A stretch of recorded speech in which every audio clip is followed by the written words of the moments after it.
1 litre दुधापासून 1 kilo रसगुल्ले तयार होतात. रसगुल्ले बनवण्याची सगळ्यात सोपी पद्धत.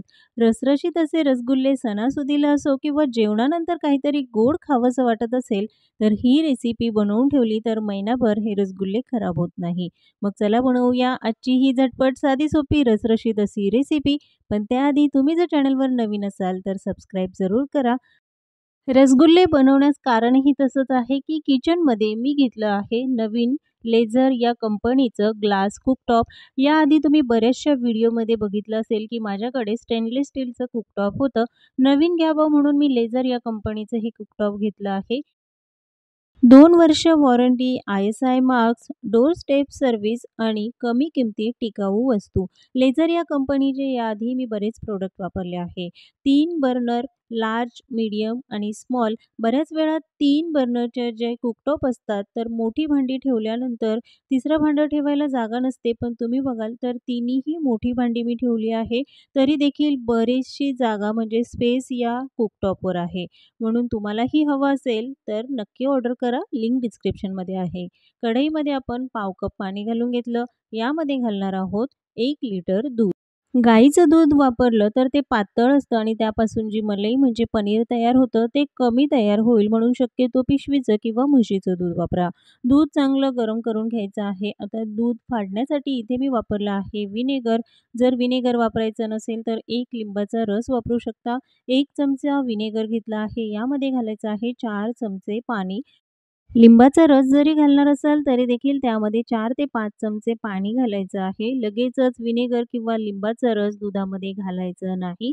कारण त्यामुळे जे पनीर किंवा मलाई तयार होते त्याचा वेगळा असा स्मेल येतो, जे रसगुल्ले खाताना देखील जाणवतो. म्हणूनच व्हिनेगर आणि लिंबाच्या रसामध्ये थोडंसं पाणी घालून नंतर ते दुधामध्ये घालायचं. दूध चांगलं गरम झालं त्यानंतर 2 चमचे मी यामध्ये व्हिनेगरचं हे पाणी घालून घेतलं. सगळं पाणी एकसोबत घालायचं नाही, थोडं-थोडं करून घालायचं. म्हणजे दूध व्यवस्थित फाटलं जातं. गॅस मात्र अगदी कमी आचेवर ठेवलेला आहे आणि त्यानंतर यामध्ये थोडं-थोडं करून आपण हे व्हिनेगरचं पाणी घालून घेतलं. राहिलेलं सगळं पाणी घालून घ्यायचं. गॅस मात्र कमी आचेवरच ठेवायचा आणि त्यानंतर पुन्हा 5 ते 6 मिनिटं दूध उकळवून घ्यायचं. थोडं-थोडं करून हे पाणी घालायचं, दूध उकळवायचं. त्यामुळे दूध व्यवस्थित फाटलं जातं आणि आता हे चांगलं मिक्स करून घेऊया. लिंबाचा रस व्हिनेगर घालताना खूप जास्त घालायचं नाही. फक्त 1 चमचा पुरेसा आहे. नाहीतर रसगुल्ले खाताना त्याचा स्मेल येतो. आता चाळणीमध्ये सुती कपडा घालून त्यावर हे दूध घालून घ्यायचं आहे. सगळं पाणी वेगळं करायचं. यासाठी सुती कपड्याचा वापर करा. त्यामुळे दुधामधलं जे पाणी आहे ते अगदी परफेक्ट वेगळं होतं. यावर घालायचं आहे 2 ग्लास थंड पाणी. थंड पाणी का घालायचं तर आपण व्हिनेगर वापरलं आहे. त्याचा स्मेल राहू नये यासाठीच त्यावर थंड पाणी घालायचं. आणि त्यानंतर हे बांधून त्यातलं सगळं पाणी निथळून घ्यायचं. हातानेच प्रेस करून त्यातलं आपल्याला पाणी निथळून घ्यायचं आहे. खूप जास्त वेळ पाणी निथळण्यासाठी ठेवायचं नाही. म्हणजे जो छिना आहे तो खूप जास्त कोरडा नको, हलकंसं पाणी त्यामध्ये हवं. जसं आपण श्रीखंड बनवताना चक्का अगदी कोरडा असतो तसं न ठेवता हलकंसं ओलसर हवं. तर बघा अगदी परफेक्ट असा आपला हा छिना तयार झाला म्हणजे पनीर, जे कपड्याला अजिबात चिकटलेलं नाही. जर कपड्याला ते चिकटत असेल म्हणजे तुमचा छिना व्यवस्थित तयार झालेला नाही. आता एका मोठ्या परातीमध्ये काढून घेतलं आणि त्यानंतर ते व्यवस्थित मळून घ्यायचं आहे. 1 लिटर दुधापासून आपण रसगुल्ले बनवणार आहोत.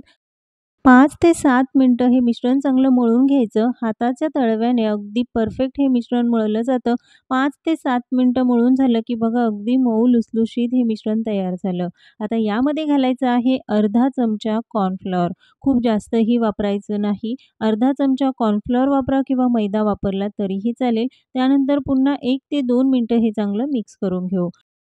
कॉर्नफ्लोअर घातल्यामुळे रसगुल्ल्यांना चिरा पडत नाही. शिजवल्यानंतर देखील ते तुटत नाही, चिरत नाही. म्हणूनच त्यामध्ये अर्धा चमचा कॉर्नफ्लोअर वापरायचं. खूप जास्तही वापरायचं नाही. बघा मऊ लुसलुशीत पांढरं शुभ्र असं हे मिश्रण तयार झालं. लगेचच याचे रसगुल्ले बनवूया. तर एकदम छोटे म्हणजे बोरा एवढे हे गोळे बनवून घेतले. खूप जास्त मोठेही बनवलेले नाही. कारण आपण मिनी रसगुल्ले बनवणार आहोत. तुम्हाला मोठे रसगुल्ले हवे असतील तर मोठे गोळे बनवून घ्या. एवढ्या मिश्रणापासून 30 ते 40 रसगुल्ले तयार होतात आणि बघाल तर अगदी परफेक्ट रसगुल्ला तयार झाला आहे. हलक्या हाताने प्रेस करून त्याला आकार देऊन घ्यायचा. जराही त्याला चिरा पडलेल्या नाही. अगदी परफेक्ट असे रसगुल्ले तयार होतात. जर चिरा पडत असेल तर पुन्हा 1 ते 2 मिनिटं हे मिश्रण चांगलं मळून घ्या आणि त्यानंतर रसगुल्ले बनवा. तर सगळे रसगुल्ले बनवून झाले आहे. रसगुल्ले शिजवण्यासाठी कढईमध्ये 2 कप साखर घालून घेतली. वजनी प्रमाणात 300 ग्राम साखर आहे आणि पाणी घालायचं आहे 4 कप. जेवढी साखर घेतली त्याच्या दुप्पट पाणी घ्यायचं. साखर ज्या वाटीने किंवा कपाने मोजून घेता त्याच कपाने किंवा वाटीने पाणीही मोजून घ्या म्हणजे प्रमाण चुकणार नाही. आता गॅस चालू करायचा आहे आणि या मिश्रणाला एक उकळी काढून घ्यायची. कारण आपल्याला इथे कोणताही पाक बनवायचा नाही, फक्त मिश्रणाला उकळी काढून घ्यायची. मिश्रणाला उकळी आली की त्यानंतर तयार केलेल्या रसगुल्ल्यापैकी एक रसगुल्ला पाण्यामध्ये घालायचा आहे. तो लगेचच पाण्यावर तरंगतो. त्यानंतरच राहिलेले सगळे रसगुल्ले घालायचे आणि 5 मिनिटं मोठ्या आचेवर शिजवून घ्यायचं. 5 मिनिटानंतर बघाल तर रसगुल्ले मस्त असे फुलले आहेत. रसगुल्ले शिजण्यासाठी 15 ते 20 मिनिटं लागतात. 5 मिनिटं मोठ्या आचेवर शिजवून घेतलं त्यानंतर गॅस मध्यम आचेवर ठेवायचा.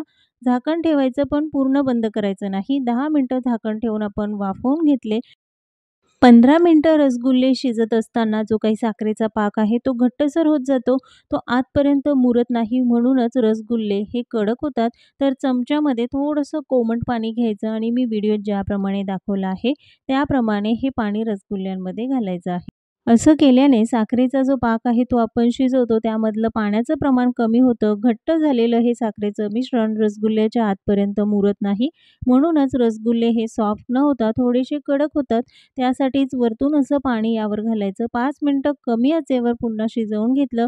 पण ते परफेक्ट शिजले आहे की नाही ते कसं ओळखणार? तर साखरेच्या पाकामध्ये रसगुल्ले हे खाली बसतात. ते तरंगत नाही म्हणजेच ते व्यवस्थित शिजले आहेत. 20 मिनिटं रसगुल्ले शिजवल्यानंतर दुप्पट फुलले. आता मात्र गॅस बंद करायचा आहे. नवीन घेतलेल्या ग्लास कुकटॉपवर तयार केलेला हा पहिलाच पदार्थ. हा गोड पदार्थ तुम्हाला कसा वाटला कमेंट्समध्ये जरूर सांगा. हे मिश्रण पूर्ण थंड होऊ द्यायचं आणि विकतच्याही रसगुल्ल्यांना मागे टाकेल इतके परफेक्ट हे रसगुल्ले तयार होतात आणि रसरशीत असे रसगुल्ले बनवण्याची ही सगळ्यात सोपी पद्धत. पण जर 2 महिने तुम्हाला हे रसगुल्ले टिकवायचे असेल तर यातला साखरेचा पाक काढून टाकायचा आणि त्यानंतर हवाबंद डब्यात भरून फ्रीजमध्ये ठेवून तुम्ही 2 महिने वापरू शकता. ते अजिबात खराब होत नाही. 1 लिटर दुधापासून 1 किलो रसगुल्ले तयार होतात. सणासुदीला असो किंवा जेवणानंतर गोड असा काही पदार्थ खावासा वाटत असेल तर मस्त असे रसरशीत रसगुल्ले जरूर ट्राय करा. आजची ही रेसिपी तुम्हाला कशी वाटली कमेंट्समध्ये जरूर सांगा. पुन्हा भेटूया एका नवीन रेसिपीसोबत.